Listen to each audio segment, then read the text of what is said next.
Hello, what is up guys? Eman from Peso Smart PH here. Welcome sa panibagong episode. Shout out to all the podcast listeners as well. I appreciate you all. Today, we're gonna discuss why I treat my investments as an expense. Before we get started, I just want to clarify I'm not a financial advisor. This episode is only made for educational purposes only. So, gamitin nyo lang itong video na to as part of your research, as a resource. With that said, let's get started. So yun nga, I treat my investments as an expense. Why? Connected siya sa psychology diba? Parang pag gumastos ka, you won't really bother tracking it anymore. Like for example, bumili ako ng bagong mouse. Will I check yung market or yung pinagbilan ko every single day? Kung magkano itong presyo ng mouse ko? I don't think so. Siguro sa mga unang araw, diba? Parang for example, may mga mamimiss ka na parang sale. Like, kunyari, ngayon bumili ka ng mouse for 1,000 pesos. And then, biglang next week, nag 20% off. Then, that is what you call opportunity cost. Right? Kasi, bumili ka na mas maaga, hindi ka nakapag-antay ng konti, no? Syempre, hindi mo rin naman alam na magsisale pala next week. So, yeah. Opportunity cost lang yan. So, may mga mamimiss talaga tayong ganun. And we don't have to dwell on those occasions. So, same thing lang din sa investments, diba? Like, for example, bumili ka ngayon ng isang stock and then next week, nag-dip yung market and then parang magdudwell ka and then mas-stress out ka pa, diba? Na parang, dapat nagantay muna ako, dapat next week ako bumili. As I've said time and time again, and as Warren Buffett said, and as Peter Lynch said, trying to time the market is just a waste of time. Right? So, always remind yourself about that. Okay? So, yeah. Isang reason pa kung bakit ko tinitreat as expense yung investment ko is, yun nga, para hindi ako ganun ka-emotional, no? Kapag, tumaas or bumaba yung asset na binili ko, or yung stock na binili ko, or yung crypto na binili ko. Kasi, expense na ngayon eh. I wouldn't, mind if that goes to zero. That's why, lalo na sa crypto, no? Kasi sobrang volatile talaga niya. Pero syempre, 'di ba? Yung goal nga natin for investing, 'di ba? Parang siguro sinasabi niya na ironic naman or parang saliwa dun sa principle ng investing, 'di ba? Kapag nag-invest ka, you want to preserve your capital. And syempre, gusto mo tumubo dun sa capital na 'yon. However, yung short term kasi, yun yung trap palagi. Yung short term market volatility. Lalo na sa current state ng market, no, lalo na sa Philippine Stock Exchange, sa Philippine market natin, di ba sobrang flat talaga ng market, hindi tumataas masyado yung mga stocks. Kalimitan everyday pabawas yung value, no, ng stock. For me, kapag nangyari yun, lalo na pagka may capital ako, may extra akong funds, kakasweldo ko lang, na-receive akong income sa ibang sources ng income ko, sa ibang sources of income ko, I will buy those stocks, no, na nagdip, lalo na kapag yung portfolio ko is medyo down. And then may nakita ko yung pinakamataas na stock doon na down ako. I will average down. I will try to average down, no, yung prices ng stock ko, ng asset na binili ko. Kasi hindi mo alam, no, kung kailan ulit tataas yun, and hindi mo alam na ganitong period lang pala, no, isang buwan lang pala ganito yung level, yung price level nitong stock na to. And then you'll beat yourself up again after a couple of months, after a year na, dapat pala bumili ako ng stock na yun. Kasi after 1 year, plus 50% na doble na, di ba? Di ba? So, always think about that. Kasi, habit nga rin natin, no, na maghanap ng sale, maghanap ng pinakamura, pinakamagandang deal sa Lazada, sa Shopee. Pag nag-grocery tayo, binibili natin yung mga yellow tag, yung mga naka-sale na grocery items. And then kapag naka-sale yung investment or yung asset na pinag-i-invest natin, hindi natin bibilin. It's kind of weird, right? So, we have to change our mindset about that. And ito yung isang way ko, no, para gawin yun. And para nga ma-detach emotions with investing. Kasi if you treat it as an expense, you won't care. Tumaas man o bumaba, I will continue doing kung ano yung ginagawa ko. I will continue pursuing yung goal ko. I will continue pursuing yung strategy. And I will continue do sa commitment ko do sa investment na yan. Pero syempre, di ba, meron ka pa rin like trabaho na kailangan gawin. May homework ka na kailangan gawin. Kasi hindi naman pwede na average down ka lang ng average down sa isang asset and yung asset pala nun is hindi maganda. Diba? Sa crypto, shitcoin pala. Hindi pala magandang project. So, wala ring sense. So, dapat talaga, sa simula pa lang, before you buy an asset, before you buy a stock, before you buy any crypto coin, any crypto token, dapat naiintindihan nyo kung ano yung tinatry niyang gawin. Dapat naiintindihan nyo kung paano sila kumikita ng pera when it comes to stocks. Dapat naiintindihan nyo kung paano nag-work yung business sila. May competitive advantage ba sila?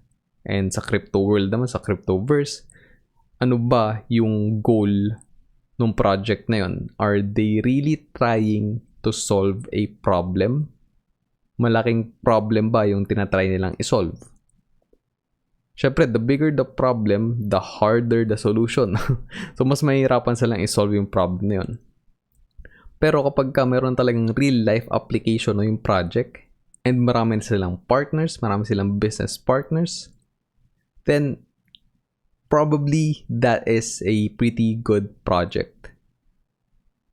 Lalo na yung ibang, for example, VeChain. I'm not promoting VeChain in any way, but personally, I'm invested in VeChain kasi supply chain siya and marami ng big businesses, no, yung naipag-partner sa VeChain and marami ring big businesses na gustong itry yung VeChain, no, para may apply nila sa kanilang supply chain.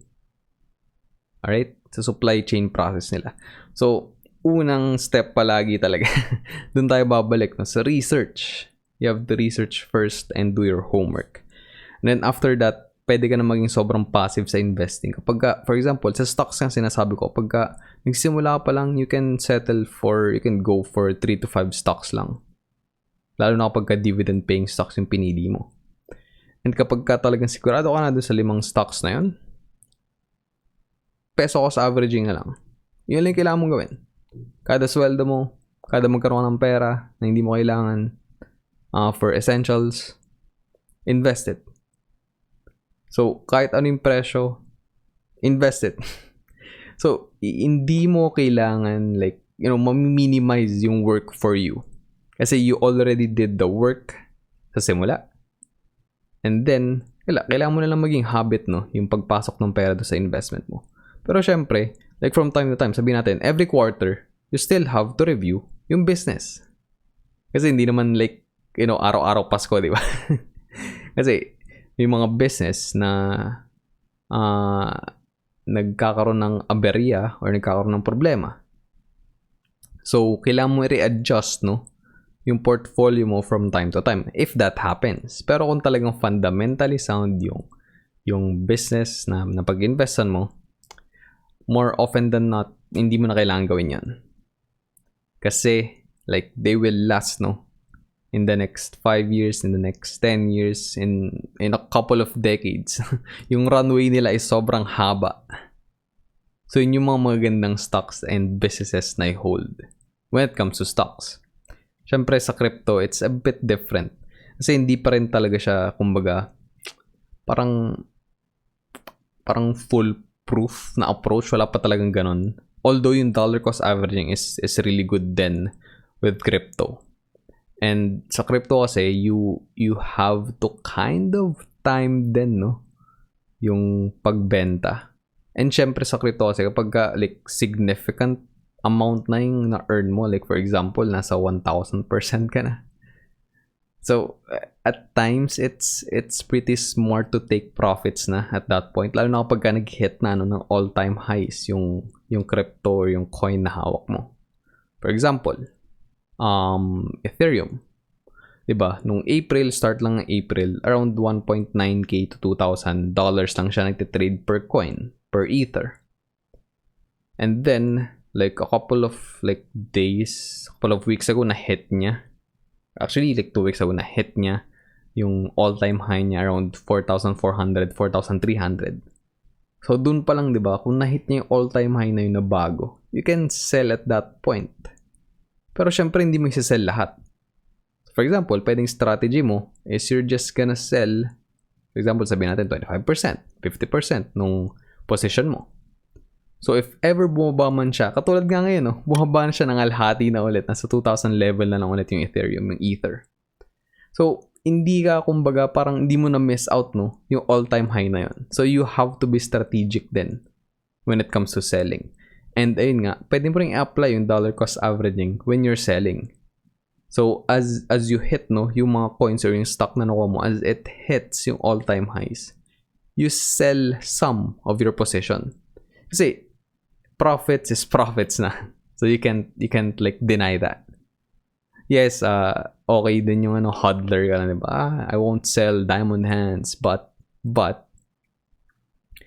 yung mga unrealized profits na yun is unrealized lang. And yun nga, if you missed on selling this all-time high ng Ethereum, then that is, parang losses na rin yun.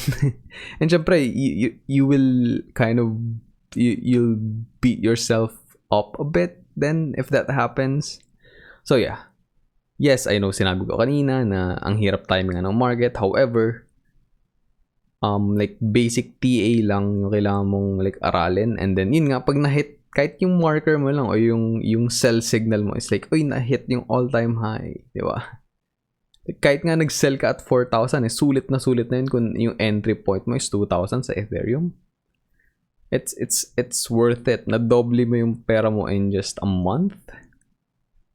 Sa crypto lang nangyayari yan. And kaya ako rin tinitreat as expense yung capital ko, no, sa investments ko. Para hindi ko siya talaga galawin. Kasi diba, yung, for example, bumili ka ng phone. Like, yung parang example ko rin kanina sa, sa mouse. Hindi mo naman chine-check, diba, yung like daily price nung binili mong bagong iPhone. Like, i-check mo ba yung presyo? Binili ko to at 40,000 pesos. Then, the next day, check ko nga kung magkano yung presyo na ngayon ng iPhone 12. I don't think anyone does that unless you're nagbabuy and sell ka, no? Yun yung hustle mo. Pagbabuy and sell ng phone. And yeah, that's good. Kung yun yung hustle mo. Kasi kikita ka rin talaga doon. Lalo na pagka may mura kang supplier na legit naman. So, yun. Anyway. So, yeah. Parang sa phone lang, di ba? Hindi mo na siya papansinin. Like, expense na siya eh. So, same thing sa, sa investing. And syempre, you have to invest money that you don't need. Ako, personally, for me, siguro for the next 2 to 3 years, even 5 years, dapat talaga hindi mo kailangan na pera. So, dapat nakahiwalay yung emergency fund mo dun sa investing fund mo. Kasi nga yun, parang ginastos mo rin talaga para hindi mo talaga galawin yung investment mo. So, pagka bumili ka, for example, ng isang stock na worth 1,000 pesos and then the next day, naging 900 na lang. So, bumaba agad doon ng 10% isang araw pa lang. Hindi ka matetempt na ibenta. Kasi nga, tinreat mo na siya as expense eh. So, why would you sell? Parang bahay lang din, sinasabi ni Warren Buffett. If you bought a house today worth 1 million pesos and then the next day may nagko-quote sa'yo na, hey, I want to buy your house for 900,000 pesos. Would you sell? I don't think so. Unless sobrang kailangan mo ng pera, di ba? But I mean, who on their right mind would sell that house worth 1 million pesos on a 100,000 loss? Di ba? On a 10% loss in just one day. It doesn't make sense to me. So please don't do that. Lalo na pagka-investor ka. Well, sa traders, that makes sense for them. And then, like, meron naman silang parang risk management and like may percentage lang sila na target kung kailan sila magte-take ng losses. Hindi magte-take ng losses, magka-cut ng losses. So, that's for them. And if you're a trader and if you're listening to this or if you're watching this, then yeah, I envy you, no? Na you can do that. Kasi I can never do that. Like, magka-cut loss ako dahil lang hindi tumama dun sa gusto kong like parang swing ng prices, no? Yung isang stock or yung isang asset, yung isang crypto. So, yun. Right, so wag na natin masyadong pahabain to. So siguro 3 points lang, no. Treat your investment capital as an expense para hindi ka masyadong maging, attached, no, do sa investment niya. Kasi ganun kalimitan eh. Parang mas natatakot pa tayong mawalan, 'di ba? Parang mas concerned pa tayo dun sa losses natin instead of dun sa potential na earnings natin in the future if we're thinking long term. Mas concerned pa tayo dun sa like short-term paper losses, no? Instead of dun sa magandang upside in the future, moving forward in the long term. Then second point is to detach your emotions from your investments. Kasi in the investing game talaga, it's not about like your intelligence, it's not about your IQ. It's more on like controlling your emotions. So siguro EQ on that part. I'm not sure kung tama yung term, but yeah. Dapat talaga neutral ka lang palagi. So hindi ka sobrang affected kapag bumaba yung prices ng portfolio mo or yung bumaba yung portfolio mo. And hindi ka rin sobrang affected kapag tumaas yung portfolio mo.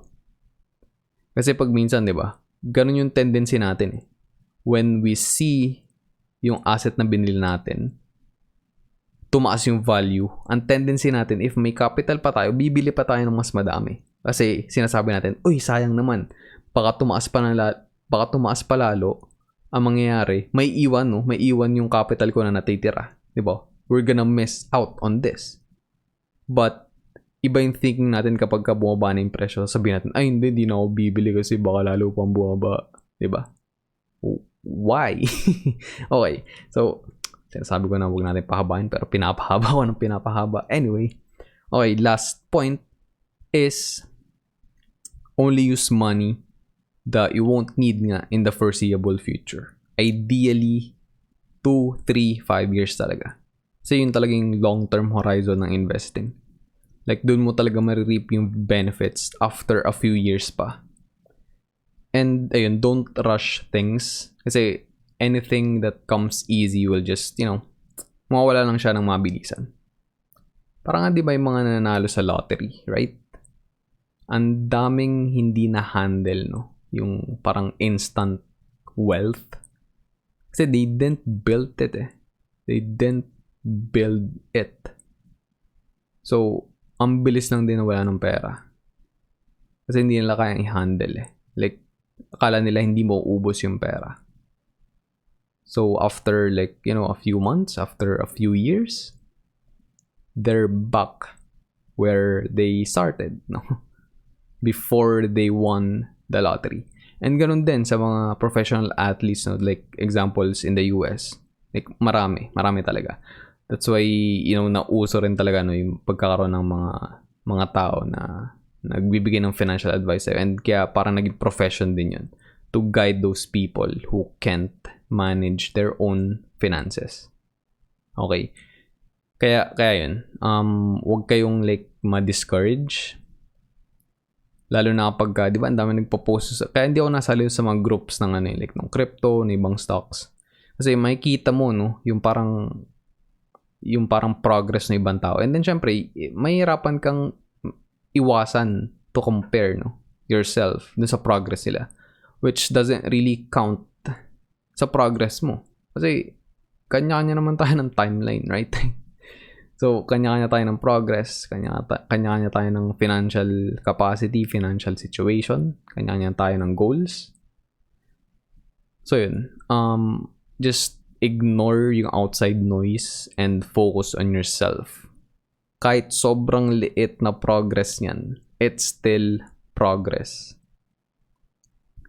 And your future self will thank you for like sticking, no, dun sa maliliit na progress na yun, sa baby steps na yun.